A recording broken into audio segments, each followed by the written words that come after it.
When Gorbachev became General Secretary in 1985, it came as a surprise to many. Against the backdrop of an aging party leadership, he seemed almost like a newcomer, young, energetic, speaking without notes. But who was he before that moment, and why was he the one who was promoted to the top?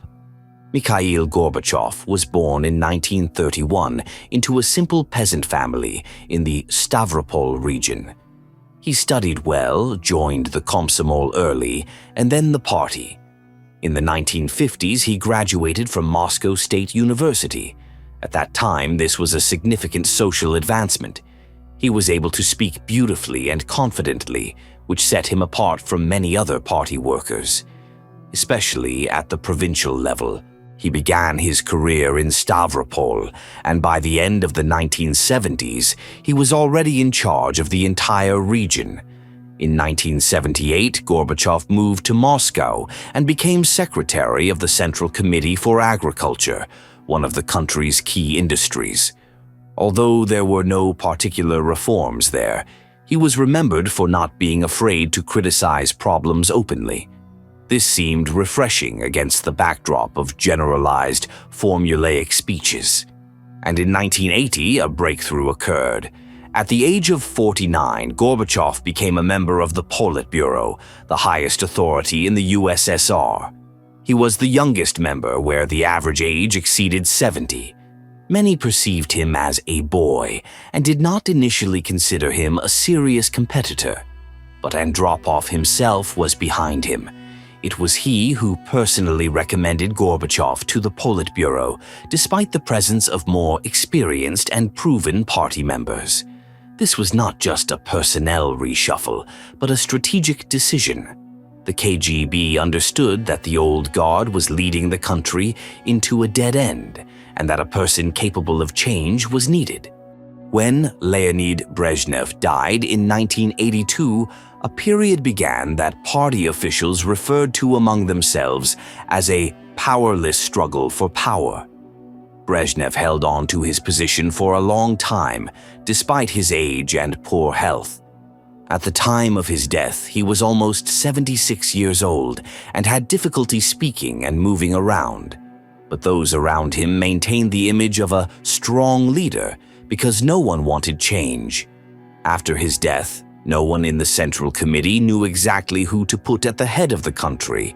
Feverish activity began at the top. They feared a split.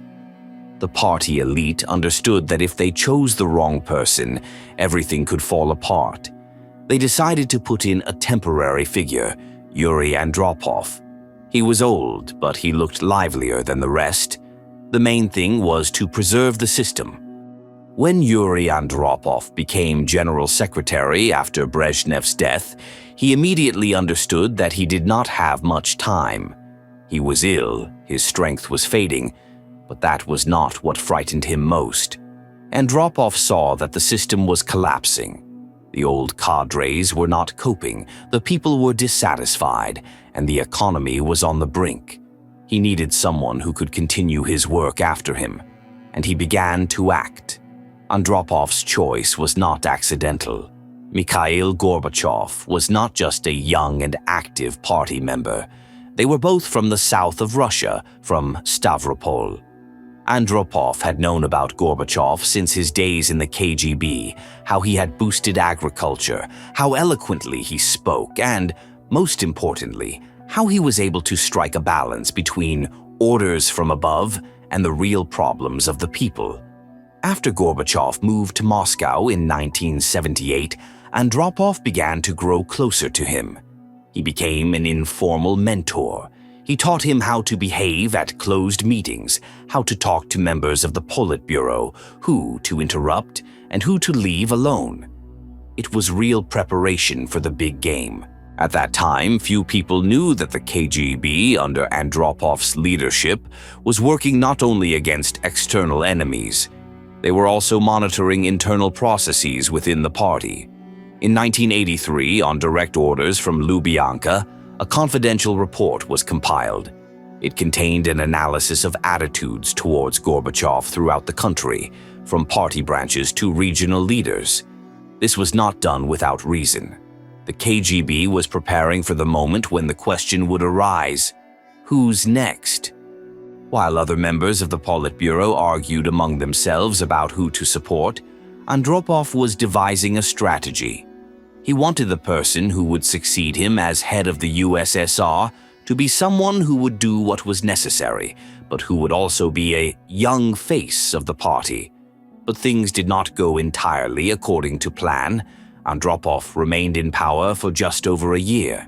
He died in February 1984. Then the position of General Secretary became vacant again.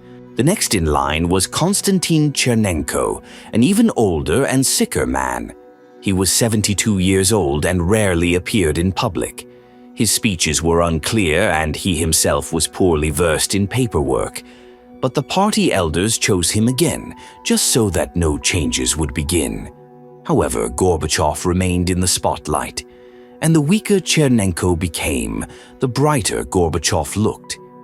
He began to travel around the regions, speak on behalf of the leadership, and meet with foreign delegations.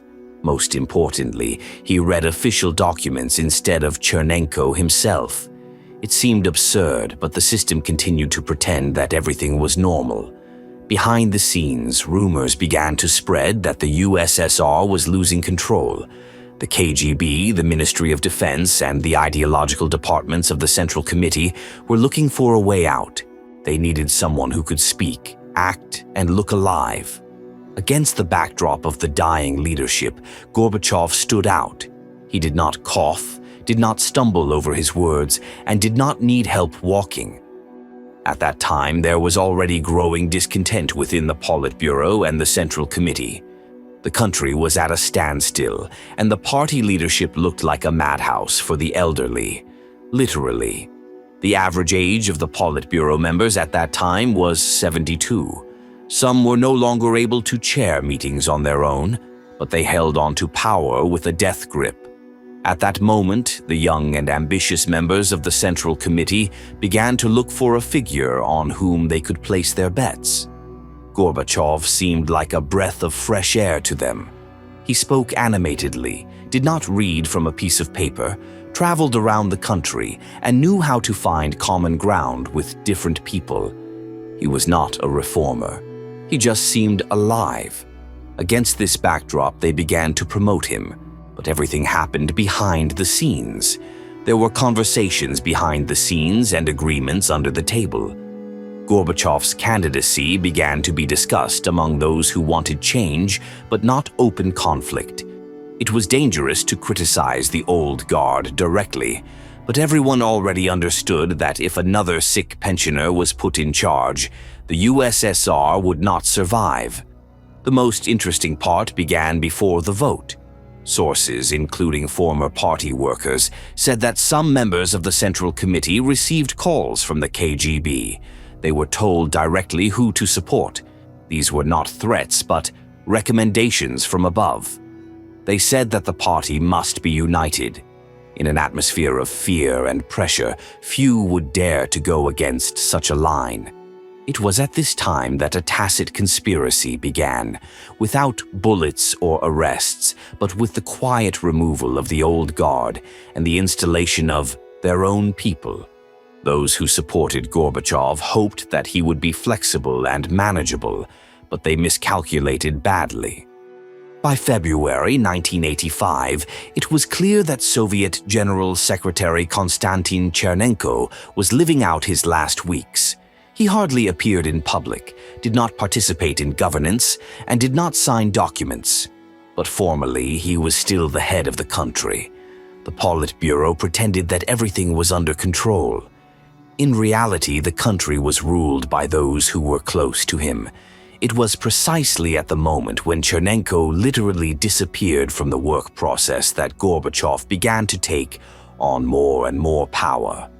Within a short period of time, he began chairing meetings, receiving delegations, and coordinating the work of the apparatus. In February 1985, he held at least 3 official meetings on behalf of Chernenko and signed documents in his name. This was not concealed, but it was not publicized either. Everything was presented as temporary assistance to a sick comrade. The situation reached the point of absurdity. In his final weeks, Chernenko's voice completely failed him. He was physically unable to speak. But the General Secretary's official speeches continued. Gorbachev read them aloud. And again, no one in the Central Committee openly objected. Everyone understood that Chernenko was no longer the real leader, but no one wanted to openly admit it. This was a unique phenomenon for the Soviet system.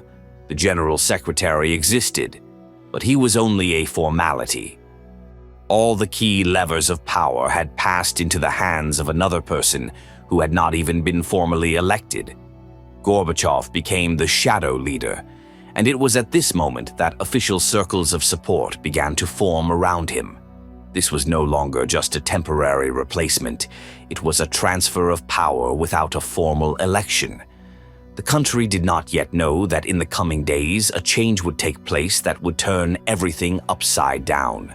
On 10th March 1985, Konstantin Chernenko died. The news came as no surprise. The leadership knew it was only a matter of time.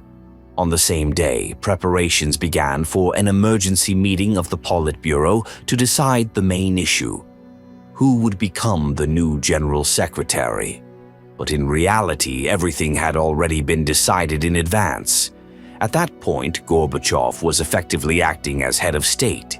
He chaired meetings, gave speeches, and signed documents. Most importantly, a coalition of support had already formed around him. Most members of the Politburo agreed. They needed someone who was alive, active, and able to at least speak without the help of doctors. The other candidates were either too old or did not have the necessary connections. On the 11th of March, the Politburo convened for a closed meeting. It was surprisingly quick, lasting only 3 hours. By Soviet elite standards, this was an almost instant decision. There were no arguments, no alternatives. Formally, various candidates were discussed, but everyone understood that the vote would be approving. There was only one person who tried to object.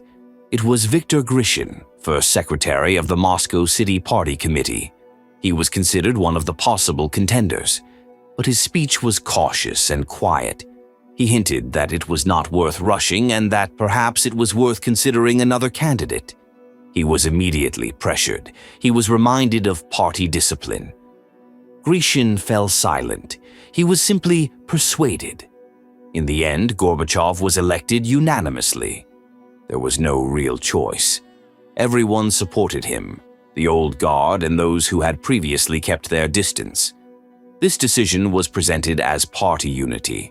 But in essence, it was a premeditated operation carried out as quickly as possible before disputes and intrigues could arise.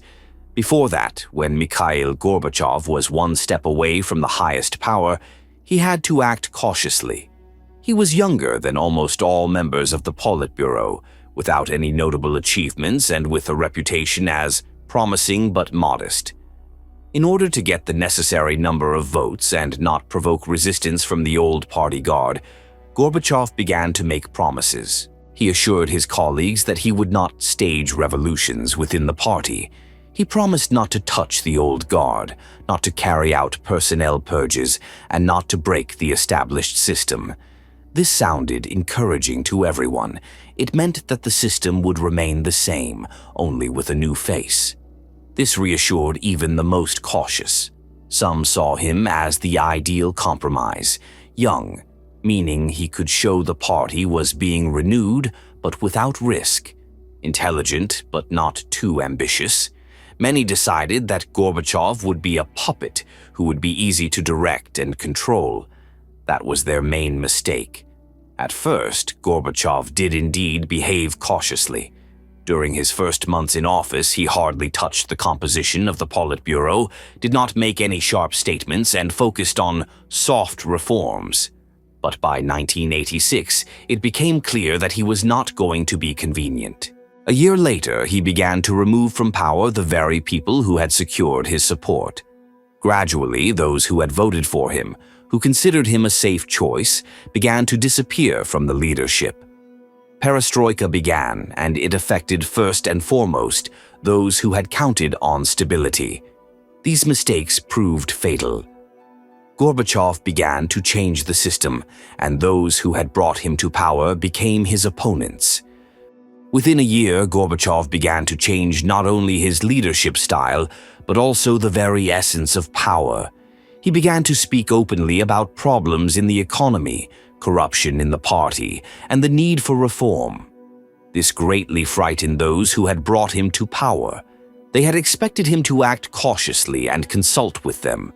But Gorbachev began to act on his own. He began to dismiss old members of the Politburo and remove his former allies from the game. Those who had voted for him in 1985 were either retired or forgotten by 1989. Almost all those who had promoted Gorbachev were removed from power by the end of the 1980s. He cleared the way for new faces, for reformers, those who supported the ideas of glasnost and perestroika. With each step, Gorbachev increasingly broke down the old system. He allowed previously forbidden topics to be discussed, began a dialogue with the West, and allowed a multi-party system. For the old elite, this was a nightmare. They realized that he was not just inconvenient, but dangerous. He was not just changing the rules, he was destroying the very foundation on which their power had been based for decades. Protest sentiments began to grow within the party. As early as 1990, the Central Committee and the Politburo began discussing the idea of a new conspiracy, this time against Gorbachev himself.